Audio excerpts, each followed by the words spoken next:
പാറൽവി കോളേജിന്റെ കഥ അങ്ങനെ സൂചിപ്പിച്ചു. ഒരു വിപ്ലവാത്മകമായിട്ടുള്ള ഒരു ചരിത്രം തന്നെ സൃഷ്ടിച്ചതാണ്. എന്നെ ഞാനാക്കിയ ഒരു മഹാസംഭവം എൻ്റെ ജീവിതത്തിൽ. അതാണ് ഇനി ഏറ്റവും എനിക്ക് പറയാനുള്ളത്. കാരണം 1985 കുറേ വർഷങ്ങൾക്ക് പിന്നിൽ, ഇപ്പം നിങ്ങളൊന്നും ജനിച്ചു കാണില്ല. ആ 85 കാലഘട്ടത്തിൽ ഞാൻ കല്യാൺകുട്ടം ടീച്ചർ അടുത്ത് ഭരതനാട്യം, എല്ലാം ഭരതനാട്യം അവിടെ നിന്ന് തന്നെയാണ് പഠിക്കുന്നത്. പക്ഷേ മോഹിനിയാട്ടം അവിടെ ഉണ്ടെങ്കിലും RLVയിൽ അല്ല, ഭരതനാട്യത്തിന് ഡിപ്ലോമ എടുക്കണമെന്ന് എന്നോട് കല്യാൺകുട്ടം ടീച്ചർ പറഞ്ഞപ്പോൾ പിന്നെ എനിക്കൊരു ഓപ്ഷൻ, ഞാൻ നോക്കുമ്പോൾ കേരളത്തിന് പുറത്തുള്ള കലാക്ഷേത്ര പോകണം. കലാക്ഷേത്രയിൽ ധാരാളം ആൺകുട്ടികൾ, ഇപ്പോൾ ഞാൻ പറഞ്ഞില്ല, എൻ്റെ സാറ് ധനഞ്ജയ മാഷ്, തോമസ് മാഷ്, ജനാർദ്ദന മാഷ്, നിരവധി പ്രഗത്ഭരായ ആൾക്കാർ പഠിച്ചിറങ്ങിയ സ്ഥല കലാക്ഷേത്ര. അവിടെ പോകാനുള്ള അന്നത്തെ എൻ്റെ സാഹചര്യം പറ്റില്ല. കാരണം എൻ്റെ ഇല്ലത്ത് ഞങ്ങൾ 4 ചെറിയ മക്കളും അമ്മയും മാത്രമാണ്. അച്ഛൻ മരിച്ചു. അതുകൊണ്ട് തന്നെ എനിക്ക് പോയി പഠിക്കുക എന്ന് പറഞ്ഞാൽ അസാധ്യമാണ്. അങ്ങനെ ഇരിക്കുമ്പോഴാണ് കലാമണ്ഡലത്തിൽ റിസർവ് ഫോർ ഗേൾസ് ആണ്. പക്ഷേ RLVയിൽ അന്വേഷിച്ചപ്പോൾ ആൺകുട്ടികളെ എടുക്കണില്ല എന്ന് പറഞ്ഞു. അപ്പോൾ ഞാൻ ചോദിച്ചു, അതെന്താ കാര്യം? ആൺകുട്ടികൾക്ക് അവിടെ അഡ്മിഷൻ, പെൺകുട്ടികൾക്ക് മാത്രമേ എടുക്കാറുള്ളൂ. അത് സമ്മതിച്ചു. എന്തുകൊണ്ട് ആൺകുട്ടികൾക്ക് എടുക്കാൻ പാടില്ല എന്ന് ഗവൺമെൻറ് റൂൾ ഉണ്ടെങ്കിൽ പിന്നെ എനിക്ക് അതിൻ്റെ പിന്നാലെ പോയിട്ട് കാര്യമില്ല. അതില്ല. അപ്പം ഞാൻ അത് പഠിച്ചു. അതെന്ത്? അപ്പോൾ അവിടുത്തെ ഹെഡ് ഓഫ് ദ ഡിപ്പാർട്ട്മെൻറ്റ് എന്നോട് പറഞ്ഞത്, അവിടെ ആൺകുട്ടികളെയും പെൺകുട്ടികളെയും നിന്ന് കളിപ്പിക്കാനുള്ള സ്ഥലമില്ല. അപ്പം ഞാൻ ചോദിച്ചത് എന്താണെന്ന് വെച്ചാൽ, ഈ കലാക്ഷേത്രയിൽ RLVയിൽ നിന്നുള്ള അധ്യാപികയെ ഗവൺമെൻറ് വിട്ട് കലാക്ഷേത്രയെ പഠിപ്പിച്ചു. കലാക്ഷേത്ര വിലാസിനി ടീച്ചർ ഞങ്ങളുടെ ടീച്ചറാണ്, എന്നെയൊക്കെ പഠിപ്പിച്ച ടീച്ചറാണ്. ടീച്ചർ അവിടെ പഠിച്ചത് ആണുങ്ങളുടെ കൂടെ നിന്നാണ്. ഈ ധനഞ്ജയ മാഷയൊക്കെ കൂടെ നിന്നിട്ടാണ് പഠിച്ചേക്കണത്. അന്നേ ആൺപിള്ളേരുണ്ട്. ഇനി അതൊന്ന്. രണ്ടാമത്തെ കാര്യം, ഞാൻ നേരത്തെ പറഞ്ഞു, ഇന്ത്യൻ ശാസ്ത്രീയ നൃത്തം എടുത്താൽ ഒരിക്കലും പുരുഷനെ മാറ്റി നിർത്താൻ പറ്റില്ല. കാരണം നാട്യത്തിൻ്റെ ദേവനാരാണ്? മഹാദേവൻ പുരുഷനല്ലേ? എന്തുകൊണ്ട് നാട്യത്തിൻ്റെ ദേവി ഉണ്ടായില്ല? ഇത്ര മാത്രം ദേവിമാർ ഇഷ്ടംപോലെ വേക്കൻസി ഉണ്ടായിരുന്നു. ഒരു ദേവിമാരെ പോലും കണ്ട് ദേവനെ എടുത്ത് എന്താണ്? അടുത്തത്, ആരാ നാട്യശാസ്ത്രം എഴുതിയത്? എന്തോരം, അത് ഭരതമുനിയാണ്, പുരുഷനാണ്. ഇനി മറ്റൊരു ടേമുണ്ട്. ആ ടേമിൽ പറയുമ്പോൾ ഒരു പക്ഷേ അതിന് വേറൊരു വ്യാഖ്യാനം വരാം. എങ്കിലും നട്ടുവനാർന്നേ ഉള്ളൂ. നട്ടുവനാർത്തി എന്നുള്ള പ്രയോഗമില്ല അല്ലേ? അപ്പം പറയും, മാഷേ കന്യകയ്ക്ക് എന്താണെന്ന്? പുരുഷലിംഗം. കന്യക എന്നുള്ളതിന് പുരുഷലിംഗം എന്താ? എന്തോ എന്നൊക്കെ പറഞ്ഞ പോലെ അതല്ല, നട്ടുവനാർന്നേ പറയുള്ളൂ. അപ്പോൾ എന്തെടുത്താലും പുരുഷൻ്റെ, പിന്നെ താണ്ഡവം ലാസ്യം, നേരത്തെ പറഞ്ഞ വലിയ ടോപ്പിക്ക്. താണ്ഡവം ഇല്ലാണ്ട് എങ്ങനെ നൃത്തം പൂർണ്ണമാവും? അതുകൊണ്ട് തന്നെ പുരുഷന് അവിടെ നിന്ന് പഠിക്കാനുള്ള തീർച്ചയായിട്ടും യോഗ്യതയുണ്ട്. അതിന് പേര് ഞാൻ സെക്രട്ടേറിയറ്റിൽ കയറി ഇറങ്ങി 1 മാസത്തോളം ഞാൻ സെക്രട്ടേറിയറ്റിൽ കയറി ഇറങ്ങി. അന്നത്തെ പ്രിൻസിപ്പൽ വൈറ്റിലെ വുമൻസ് ഹോസ്റ്റലാണ് താമസിച്ചിരുന്നത്. അത് വലിയൊരു കഥയാണ്. ആ വുമൻസ് ഹോസ്റ്റലിൻ്റെ മുമ്പിൽ ഇന്ന് ഞാൻ ചെന്ന് ഇങ്ങനെ നിൽക്കും. അവസാനം അവരുടെ കൂടെ ഉണ്ടായിരുന്ന റൂംമേറ്റ് വരെ എനിക്ക് റെക്കമെൻഡ് ചെയ്യാൻ തുടങ്ങി. എൻ്റെ പൊന്നെ ടീച്ചറെ, ഈ ചെറുക്കനെ എങ്ങനെയെങ്കിലും അവിടെ ഒന്ന് അഡ്മിഷൻ കൊടുക്കുക. അവിടെ ഉണ്ടായിരുന്ന ദേവി ടീച്ചറുണ്ട്, RLV ദേവി ടീച്ചർ. പത്രപ്പുറത്തിലെ ഡാൻസ് ടീച്ചർ. ടീച്ചറോട് ചോദിച്ചാൽ വിവരങ്ങൾ മുഴുവനും അറിയാം. കാരണം ടീച്ചർ ഇപ്പോഴും എന്നെ കാണുമ്പോൾ പറയും, സുനിൽ ചവണ്ട കായലായിരുന്നു അത് എന്ന് പറയും. അതെന്താ? അല്ല, ശരിയാണ്. ഞാൻ അന്ന് പറഞ്ഞിരുന്നു, എനിക്ക് ഇവിടെ അഡ്മിഷൻ കിട്ടിയില്ലെങ്കിൽ ആ കായൽ ചാടി ചാവുമെന്ന് പറഞ്ഞു. എനിക്ക് അഡ്മിഷൻ കിട്ടിയില്ലെങ്കിൽ അന്ന് പറഞ്ഞ കാര്യം തന്നെയാണ്. കിട്ടിയില്ലെങ്കിൽ അന്ന് ചെയ്തു പോയേനെ കേട്ടോ. പക്ഷെ അത് ചെയ്യാതെ നന്നായില്ലേ? അതല്ലേ ഈ ചാനലിന് ഇൻ്റർവ്യൂ വരാൻ പറ്റിയേ. അപ്പോൾ അങ്ങനെ വളരെ അധികം കഷ്ടപ്പെട്ട് അന്ന് സെക്രട്ടേറിയറ്റ് എന്താണെന്ന് അറിഞ്ഞുകൂടാ. അവിടെ ചെന്ന് ഇന്ന് ഞാൻ ഓർക്കുന്നു, 15-16 വയസ്സുള്ള സമയം ഞാൻ ചെന്നിട്ട് അവിടുത്തെ പിയൂണിനോടൊക്കെയാണ് പറഞ്ഞത്, എനിക്ക് RLV അതെന്താ സാധനം? അവിടെയുള്ളവർക്ക് RLV എന്ന് പറഞ്ഞാൽ പോലും എന്താണെന്ന് അറിഞ്ഞുകൂടാ. അവസാനം എങ്ങനെയൊക്കെയാണെന്ന് എനിക്ക് അറിഞ്ഞുകൂടാ. ആരുടെയൊക്കെയോ സഹായപ്രകാരം നാളെ RLVയിൽ ഇൻ്റർവ്യൂ ആണെങ്കിൽ ഇന്നാണ് എനിക്ക് കാർഡ് എഴുതി തരുന്നത്. ഇത് കഴിഞ്ഞ് എൻ്റെ അപ്പോൾ ഇൻ്റർവ്യൂവിന് ചെന്നപ്പോൾ എന്നോട് ചോദിച്ചു, ഞാനൊരു ആൺകുട്ടി, എല്ലാവരും നമ്മൾ ഈ തൃശ്ശൂർ മൃഗശാലയിലേക്ക് ഇപ്പോൾ എന്താ ഇപ്പോൾ പറയുക, ഇവിടെ ഇല്ലാത്ത ഒരു സംഭവം, ദിനോസർ വന്നു എന്ന് പറഞ്ഞാൽ നമ്മളൊക്കെ ഇങ്ങനെ എത്തി നോക്കൂലേ എന്ന് പറഞ്ഞ പോലെ എല്ലാവരും വന്നിക്കാം. ഒരു ആൺകുട്ടി വന്നിക്കണം ഡ്രസ്സ് ചെയ്തിട്ട്.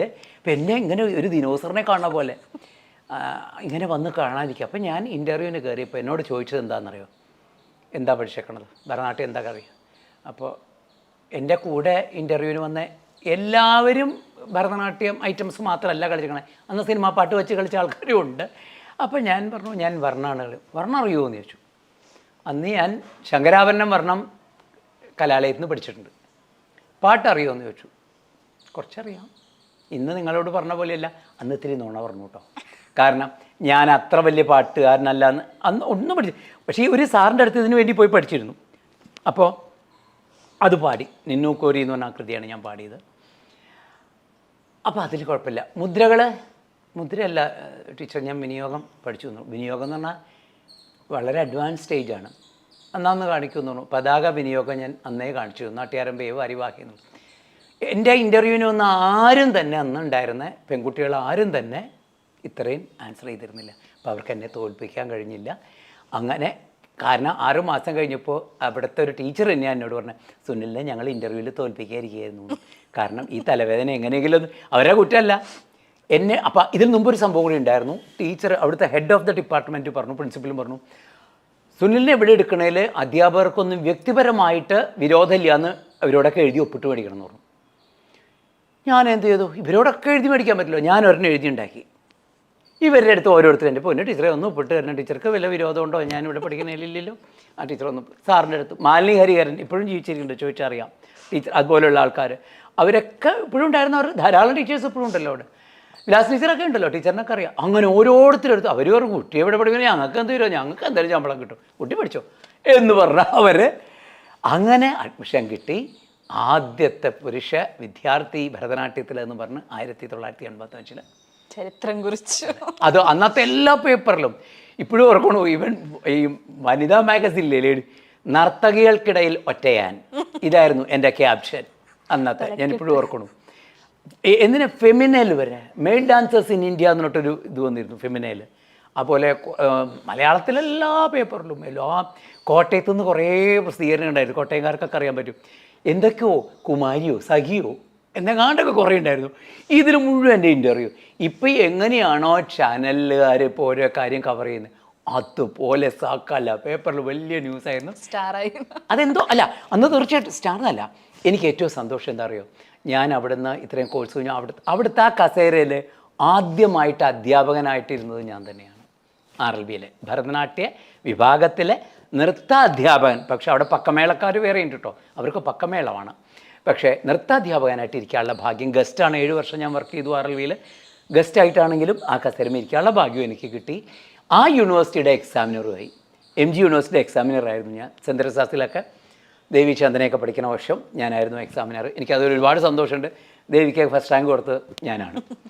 മറ്റൊന്നുമല്ല, അത്രയും കഴിവുള്ളൊരു കുട്ടിയായിരുന്നു കേട്ടോ. ഇപ്പോൾ കൊടുക്കണം ഇതായിട്ട് പറയല്ല, അതിഗംഭീര കഴിവുള്ളൊരു കുട്ടി തന്നെയാണ് ദേവി ചന്ദന. അപ്പോൾ ഞാൻ വേറെ ഒന്നിനും പറയാമല്ല, നല്ല നിറയെ ആർട്ടിസ്റ്റുകൾ, ധാരാളം കുട്ടികൾ RLBയിൽ നിന്ന് പഠിച്ചിറങ്ങി. ആൺകുട്ടികൾ ഒരു 10-200 കൂടുതൽ ആൺപിള്ളേർ അവിടെ നിന്ന് പഠിച്ചിറങ്ങി. ഞാൻ അങ്ങനെ ഒരു അഡ്മിഷൻ എനിക്ക് കിട്ടിയതിലൂടെ 10-200 കുട്ടികൾ അവിടെ പഠിച്ചിറങ്ങി. കുട്ടികളെന്ന് പറഞ്ഞാൽ ഇന്ന് കേരളത്തിലും ഇന്ത്യയിലും വിദേശത്തും അറിയപ്പെടുന്ന നിരവധി നർത്തകിമാരും ഉണ്ട് കേട്ടോ. ഈ പെൺകുട്ടികൾക്ക് ലിമിറ്റേഷൻസ് ഉണ്ടായിരുന്നു ആദ്യകാലം, ഇപ്പം അതില്ല, ഇപ്പം മാറി. അത് വളരെ സന്തോഷം. പണ്ട് പഠിച്ച നല്ല കഴിവുള്ള കുട്ടികളുണ്ട്, പക്ഷേ അവർക്ക് എക്സ്പോഷർ കിട്ടിയിട്ടില്ല, പ്ലാറ്റ്ഫോം ഇല്ല, പ്രോഗ്രാംസ് ഇല്ല. പക്ഷേ ആൺകുട്ടികളല്ല, അവരുടെ ഒരു ആൺകുട്ടി എന്ന് പറഞ്ഞാൽ ഇന്നും എന്നും ഒരു വീടിൻ്റെ നട്ടെല്ല് തന്നെയാണ്. പെൺകുട്ടികളല്ല എന്നല്ല അതിൻ്റെ അർത്ഥം. പക്ഷേ ആൺകുട്ടികൾക്ക് കുറച്ചുകൂടി ഉത്തരവാദിത്വം കൂടുതലായിരുന്നു ആ കാലഘട്ടത്തിൽ, കുറച്ച് കൂടുതൽ. അപ്പോൾ ഒരു കുട്ടി പഠിച്ചിറങ്ങിയാന്ന് പറഞ്ഞാൽ ഒരു ക്വാളിഫൈഡ് ആയിട്ടൊരു ആർട്ടിസ്റ്റായിട്ട് വരുമ്പോൾ അവന് കിട്ടുന്ന ഒരു അംഗീകാരം വേറെയല്ലേ. അപ്പോൾ അങ്ങനെ കുറേ കുട്ടികൾ പഠിച്ചിറങ്ങി. അവർ മുഖാന്തരം ഒരു 1000 വീട് അവരുടെ സ്റ്റാൻഡേർഡ് മാറിയിട്ടുണ്ടാവും. അവരുടെ വീട് തന്നെയല്ലോ, അവരുടെ പെങ്ങന്മാരെ നല്ല വിവാഹം കഴിച്ചു കൊടുക്കാൻ പറ്റി. എൻ്റെ അനുഭവം ഞാൻ പറയണം കേട്ടോ. അതൊക്കെ 2 പെങ്ങന്മാരെയും നല്ല രീതിയിൽ വെളിയിച്ചു കൊടുക്കാൻ പറ്റി. ഇപ്പം ഞാൻ ഇരിക്കുന്നത് ഇവിടെ മുഴുവൻ എൻ്റെ ബ്ലഡാണ്. ഞാൻ കഷ്ടപ്പെട്ട്, എൻ്റെ കുടുംബം എൻ്റെ കൂടെ വന്ന ശേഷം അവരും എൻ്റെ ഒപ്പം തന്നെ, എൻ്റെ വൈഫും എൻ്റെ മക്കളും, ഞങ്ങൾ കഷ്ടപ്പെട്ട് ഉണ്ടാക്കിയ ഒരു കലകൊണ്ട് മാത്രം ഉണ്ടാക്കിയതാണ് ഇത് മുഴുവനും, അല്ലാതെ എല്ലാ കാര്യങ്ങളും. അപ്പോൾ ഇങ്ങനെ ഇപ്പോൾ എൻ്റെ കൂടെ ഉണ്ടായിരുന്ന, എൻ്റെ ശേഷം ഉണ്ടായിരുന്ന കുട്ടികളുടെയൊക്കെ അതിഗംഭീര ഇൻസ്റ്റിറ്റ്യൂഷൻസാണ്. കണ്ട കൊതി. RLBയിലെ ആൺകുട്ടികളുടെ ഇൻസ്റ്റിറ്റ്യൂഷൻസ് പോയി നോക്കാമെങ്കിൽ ഇന്ന് നമ്പർ 1 ഇൻ ഇന്ത്യയാണ് ഓരോ ഡാൻസ് സ്കൂളുകളും. അതിലെനിക്ക് അഭിമാനമുണ്ട്. എല്ലാവർക്കും നല്ല ഫാമിലി, നല്ല സെറ്റപ്പിൽ തന്നെയാണ് ആൺകുട്ടികൾ RLBയിൽ നിന്ന് ഇറങ്ങിയ ഒരു കുട്ടിയും മോശമില്ല. അതിലെനിക്ക് ഭയങ്കര സന്തോഷമുണ്ട്, അഭിമാനമുണ്ട്. ഇപ്പോൾ അവരെല്ലാവരും പറയും, കുട്ടികളെ എന്നെ വിളിച്ച് പറയാറുണ്ട്, ആൺകുട്ടികളൊക്കെ പ്രത്യേകിച്ച് പറയും, പക്ഷേ ഇപ്പോഴും ഞങ്ങൾ ഓർക്കും കേട്ടോ, മാഷെ അങ്ങനെ ഒരു തുടക്കം കുറിച്ച്. ഒരുപക്ഷെ എൻ്റെ ഫുൾ ക്രെഡിറ്റ് അല്ല കേട്ടോ, അതൊക്കെ ഒരു നിയോഗമാണ്. അല്ലാതെ എന്നെക്കാൾ ഒരുപക്ഷെ കഴിവുള്ള ആൾക്കാർ വരാമായിരുന്നു. എന്തോ ആ സമയത്ത് ഞാൻ മുഖാന്തരം വന്നു. അതെനിക്കൊരു വലിയ മഹാഭാഗ്യമായി. യൂണിവേഴ്സിറ്റി എക്സാമിനർ വരെ ആവാനായി. കഴിഞ്ഞ 35 വർഷമായിട്ടിപ്പോൾ ഈ ഫീൽഡിലുണ്ട്. പിന്നെ ഒരു 50 അംഗീകാരങ്ങൾ, ഒരു 50 അവാർഡോളം കിട്ടിയപ്പോൾ 50ാമത്തെ അവാർഡ് 2 ആഴ്ച മുമ്പ് പറവൂരായിരുന്നു. അത് വലിയൊരു യാഗം ഉണ്ടായിരുന്നു, അതിനൊരു അവാർഡ് ഉണ്ടായിരുന്നു. അമേരിക്കയിൽ നിന്ന് 3 അവാർഡ് കിട്ടി. ഗൾഫ് കൺട്രിയിൽ സൗദി അറേബ്യയിൽ നിന്ന് കിട്ടിയിട്ടില്ല കേട്ടോ. ബാക്കി ഒരുമാതിരി അങ്ങനെ അവിടെ നിന്ന് തന്നെയല്ല, ഇനിയും കുറേ സ്ഥലങ്ങളുണ്ട്. സ്റ്റേജുകളാണെങ്കിലും ഇഷ്രാദിനം കൊണ്ട് നല്ല കുറേ സ്റ്റേജ്, പിന്നെ ഫാമിലിയായിട്ട് ഞങ്ങൾ 4 പേരും പ്രോഗ്രാം ചെയ്യണത്, അത് നേരത്തെ കുട്ടി പറഞ്ഞ പോലെ അതൊക്കെ വലിയൊരു ഭാഗ്യം. അപ്പോൾ എനിക്ക് ഏറ്റവും സന്തോഷം RLVയിലെ എൻ്റെ അഡ്മിഷനാണ്. അതിൽ കഴിഞ്ഞ വർഷം എനിക്ക് നമ്മുടെ MP അവാർഡ് അവിടെ വെച്ച് കോളേജുകാർ എന്നെ വിളിച്ച് എനിക്ക് തന്നു. അതിൽ കോളേജിൽ എല്ലാവരോടും എൻ്റെ നന്ദി. എല്ലാ അധ്യാപകരും അനധ്യാപകരും ഒക്കെ അതിനു വേണ്ടി കുറേ സഹായിച്ചിട്ടുണ്ട്, എന്നെ അംഗീകരിച്ചിട്ടുണ്ട്. അതിന് ഒരുപാട് സന്തോഷം, നന്ദി.